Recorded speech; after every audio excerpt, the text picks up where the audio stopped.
जय श्री राम दोस्तों, वॉक पे चर्चा में आपका स्वागत।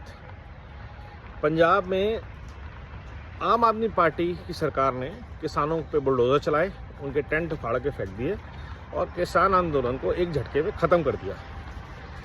लेकिन ये न्यूज़ किसी प्रिंट, किसी वायर, किसी लेफ्टिस्ट न्यूज़ चैनल ने, मीडिया रिपोर्टर ने रिपोर्ट नहीं करी। योगेंद्र यादव, राकेश टिकैत गायब हैं और चंडूनी जैसे लोग जो थे, जो इस आंदोलन के प्रेरणा स्रोत थे, और किसान मोर्चा के जितने भी कद्दावर नेता थे, सब गायब हैं।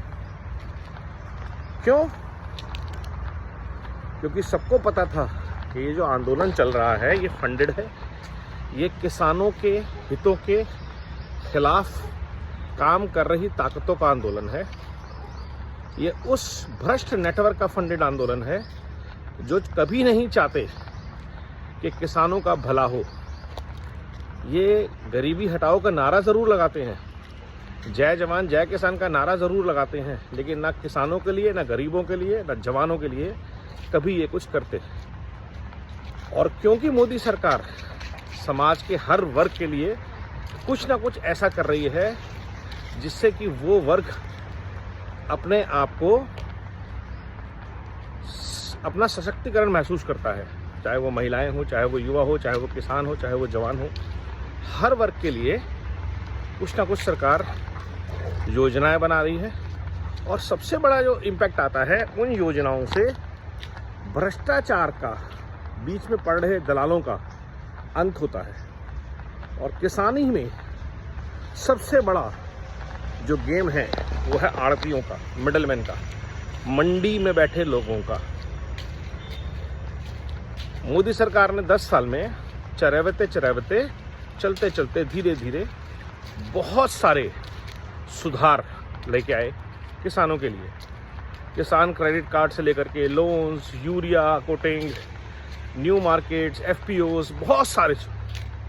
अब समस्या ये है कि जो फार्मिंग है, एग्रीकल्चर है, किसानी है, ये ब्लैक पैसे को वाइट करने का एक बहुत अच्छा धंधा है।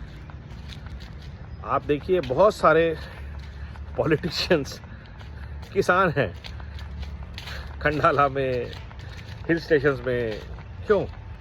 क्योंकि वो ब्लैक पैसे को, चिदम्बरम किसान है भाई, गमलों में गोभी उगाते हैं। तो ये जो नकली किसान हैं, ये कभी भी असली किसान का भला होने नहीं दे सकते, क्योंकि किसानी के थ्रू जो पैसा ये लोग ब्लैक से वाइट करते हैं वो ख़त्म हो जाता है। किसानों को गरीब रखने में इनका भला है।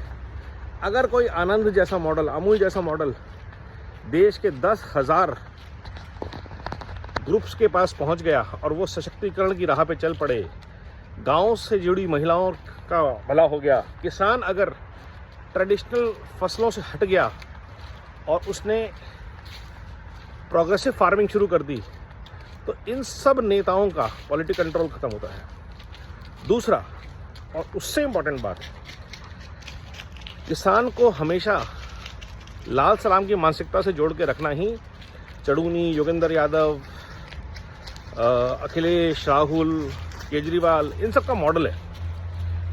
क्योंकि जब तक किसान लाल रहेगा, लाल सलाम करता रहेगा, तब तक इनकी राजनीति की रोटियां चलती रहेंगी, लेफ्टिस्ट एजेंडा चलता रहेगा। इस आंदोलन की जो कल बलि चढ़ी, उसे एक बात और प्रूव हुई कि नेतृत्व कैसा होना चाहिए।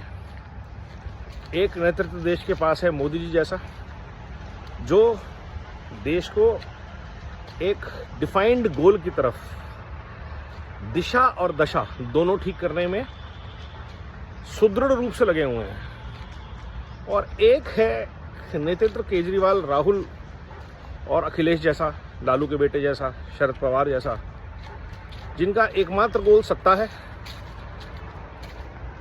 एजेंडा है, लूट झूठ और फूट की राजनीति है। अब उसके लिए चाहे उन्हें किसानों को आगे करना पड़े, चाहे महिलाओं को, चाहे युवाओं को, जला देंगे देश को। धर्म के नाम पे नहीं होगा, जाति के नाम पे होगा, जाति नहीं होगा, क्षेत्रवाद की राजनीति करेंगे। डीएमके देख लीजिए। तो नेतृत्व का जो स्रोत है वो बहुत मैटर करता है। अगर नेतृत्व फोर्ड फाउंडेशन तैयार करेगी, CIA तैयार करेगी, केजीपी तैयार करेगी तो आपको सोनिया गांधी मिलेगी, अरविंद केजरीवाल मिलेगा, राहुल गांधी मिलेगा।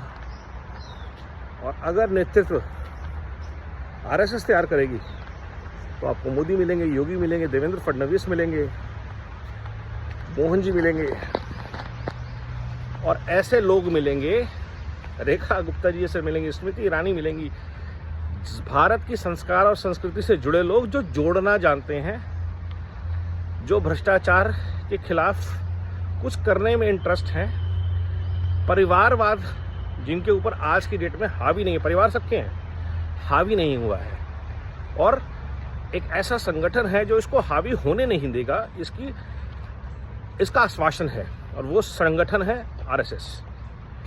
तो ऐसे नेतृत्व को चुनना देश के लिए बहुत इंपॉर्टेंट है कि कहीं कोई और बादल ना आए पंजाब में, कहीं कोई और परिवार का राज जैसे कश्मीर में वापस आ गया, ऐसे ही यूपी में ना हो जाए या बिहार में ना हो जाए। परिवारवाद से पोषित किसी भी तरह की राजनीति किसी भी किसान, किसी भी युवा, किसी भी महिला, किसी भी देशवासी के भले के लिए कभी काम नहीं कर सकती। वो भ्रष्टाचार की जड़ है, और जब आपका इस्तेमाल ख़त्म हो जाएगा तो आपको दूध में से मक्खी की तरह एक दिन में निकाल के फेंक दिया जाएगा, और इकोसिस्टम में से कोई आवाज़ तक नहीं निकालेगा। पंजाब में सिंघू बॉर्डर पे जो हुआ वो इस बात का जीता जागता सबूत है। तो अब भी वक्त है देशवासियों को जागने और जगाने का, और समझने का कि कौन है जो आपके लिए काम कर रहा है। क्यों किसान कानून किसानों के सबसे ज़्यादा हित में थे, किसानी को एक अच्छा पेशा बना सकते थे, किसानों का पलायन रोक सकते थे, किसानी के थ्रू होने वाले एक्सपोर्ट्स को बढ़ा सकते थे, किसान की इनकम, गांव के हर घर परिवार की इनकम में वृद्धि हो सकती थी। तो शायद वक्त है इन कानूनों को दोबारा वापस लाने का, और देश के समग्र प्रयास में भारत के अन्नदाता को विश्व के अन्नदाता बनाने का ये सही वक्त है, यही समय है, सही समय है। नमो भारत, वंदे मातरम, जय हिंद।